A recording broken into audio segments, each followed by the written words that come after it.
Hello everyone. Today we will be continuing our discussion of street routing problems with a discussion of Euler paths and circuits. Now, with Euler paths and circuits introduced in the last video, there are three theorems that we need to be aware of and sort of understand. So the first of these is what we call Euler's circuit theorem. Euler's circuit theorem basically states that in order for there to be an Euler circuit in a graph, all the vertices of that graph have to be even. If there are any odd vertices, that graph does not have an Euler circuit. Related to this is Euler's path theorem, which states that for a graph to have an Euler path, we must have exactly two odd vertices in that graph. If there's more than two odd vertices, then that graph does not have an Euler path or an Euler circuit for that matter, because the Euler circuit requires all the vertices to be even. The scenario that we haven't addressed yet is only one odd vertex, and as it turns out, that is actually not possible. This brings us to what we call Euler's sum of degrees theorem, which basically states that the sum of all of the degrees of the vertices in a graph is going to be twice the number of edges and therefore always an even number. This means that odd vertices are always going to come in pairs. You cannot have just one odd vertex or three odd vertices, etc. Now, when we are trying to find an Euler circuit or path for a graph, the first step is, of course, to determine which one of those it has, if it has either of them. And then once we get to actually finding it, we can use what we call Fleury's algorithm. Now, Fleury's algorithm relies on the concept of bridges. Now, I have an example graph shown over here on the right side of the board. A bridge is basically just an edge that if you were to remove it from the graph, it would cause it to be no longer a connected graph.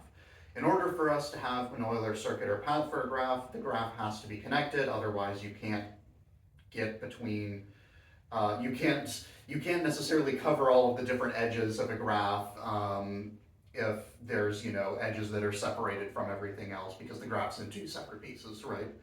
So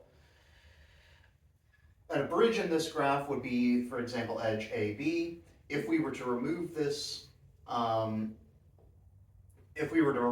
edge, we now have A as an isolated vertex separated from the rest of the graph. Therefore, now that we've removed edge AB, the graph is no longer a connected graph. Now, if we examine this graph more closely, I've added back in the bridge between A and B, we will actually find that this graph has neither an Euler circuit nor an Euler path. Why? Well, let's look at it. If we look at the degrees of each vertex, A has only one edge, so this is going to have a degree of 1. B has a degree of 1, 2, 3. C, 1, 2. D, 1, 2, 3. E, 1, 2. F, 1, 2, 3. So, if we look at the number of odd vertices, we have A, B, D, and F that all have odd degrees. So we have 4 odd vertices in this. Now remember from a minute ago, an Euler circuit requires us to have all even vertices, which we clearly don't have in this scenario. And an Euler path requires us to have exactly 2 odd vertices. In this case, we have 4. That's too many odd vertices for us to have an Euler path. Therefore, this graph does not have either an Euler circuit or an Euler path. If we look at the next graph over, we find the degrees of all of our vertices. We have 3 for A, 3 for B, 4 for C, 2 for D, 2 for E, and 4 for F. So in this case, A and B are our only 2 odd vertices. What this tells us is that this graph has an Euler path.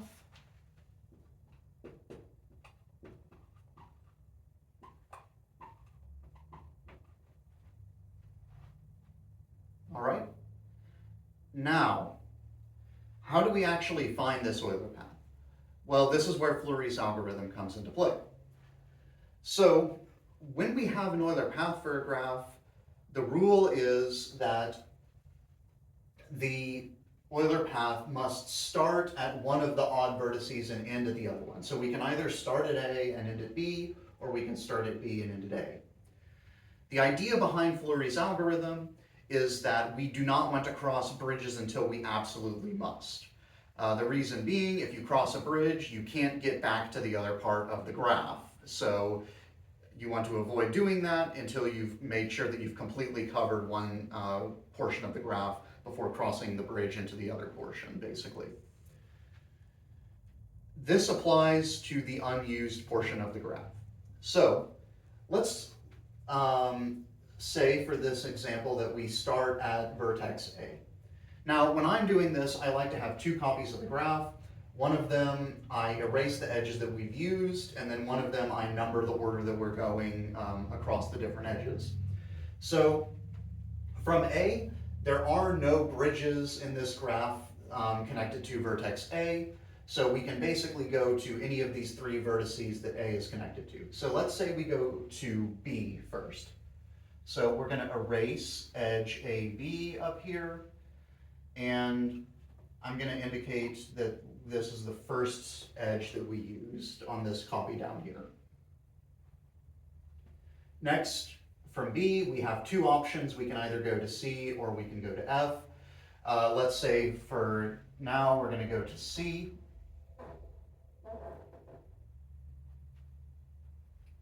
So C next, so this is going to be our second edge. Now we're at C. Once again, there are no bridges on C, so we can go to any of these connected vertices. So let's try D.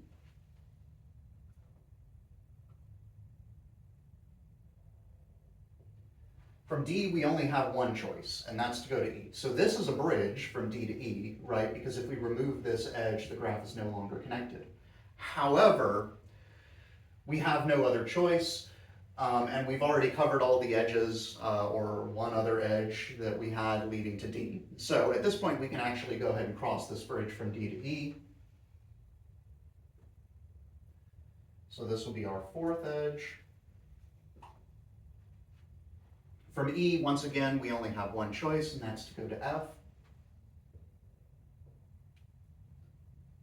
So this will be edge number 5.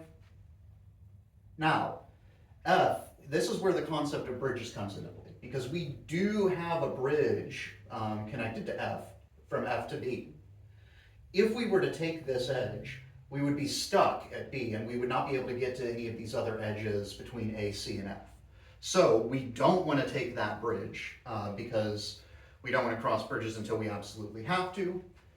However, we can go to either edge A or C without crossing a bridge. So let's try going to A. So this will be edge number 6. And at this point from A, our only route that we have left is to C, then F, and then B. So A to C, that's going to be 7. C to F, that's going to be 8. And finally to B, that's going to be 9. So at this point, we check to see have we successfully achieved an Euler path. So first requirement, have we covered all of the edges exactly once? We have. And are we starting and ending at different vertices? Yes, we are, because we started at A and we ended at B. So we've now successfully used Fleury's algorithm to find the Euler path for this graph. The next example we'll look at over here on the far left side of the board. First step, once again, is to figure out if it has an Euler circuit or path by figuring out the degrees of all the vertices. So our degrees are 2 for A, 4 for B, 4 for C, 2 for D, 4 for E, and 4 for F. Now, what this tells us, if we look at our degrees, they're all even. So all even vertices means that we have an Euler circuit. So for an Euler circuit, we are going to start and end at the same vertex. And in this case, since we are not bound by the same rules as for Euler paths, where we have to start at one odd vertex and end at the other, we basically just pick a starting vertex. So we're going to use Fleury's algorithm again. Let's say we're going to start at vertex A. So there are no bridges on vertex A, so we can just pick one. So let's go to B first.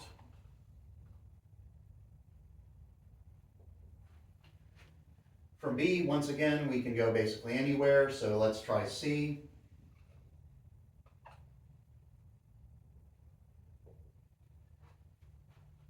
C, same thing. Let's go to D.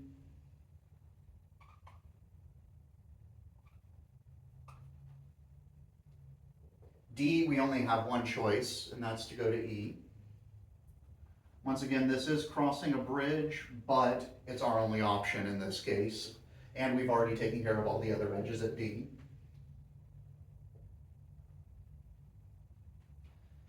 All right, now we're at E. Once again, we do not have bridges connected to E, so let's try going to F.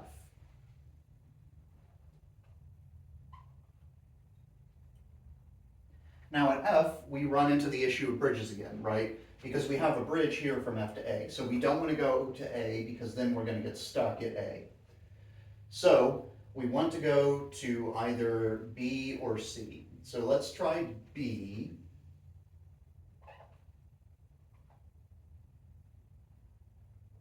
All right, from B, our only option is to go to E. And at this point, our only option now is from E to C, and then F, and then back to A.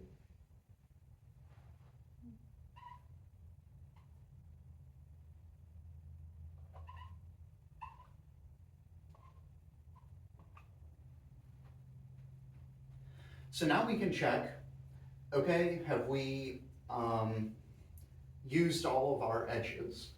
And as it turns out, yes, we have. You can see all of the edges we've gone across, we've gone over exactly once. And finally, are we starting and ending at the same vertex? And the answer to that is yes. We started at vertex A and we are ending at vertex A. Now, examples of scenarios where you might use Euler paths and circuits. Say you have a delivery truck that is trying to go through every street in the neighborhood once, and coming in from one side and leaving out the other. That might be an example where you'd use Euler paths. Euler circuits you might use for something like a mail route, like we discussed in 2 videos ago, where you were trying to go up and down each side of the street exactly once and start and end at, say, the post office. Thank you for watching, and as always, I'm happy to help with any questions you have.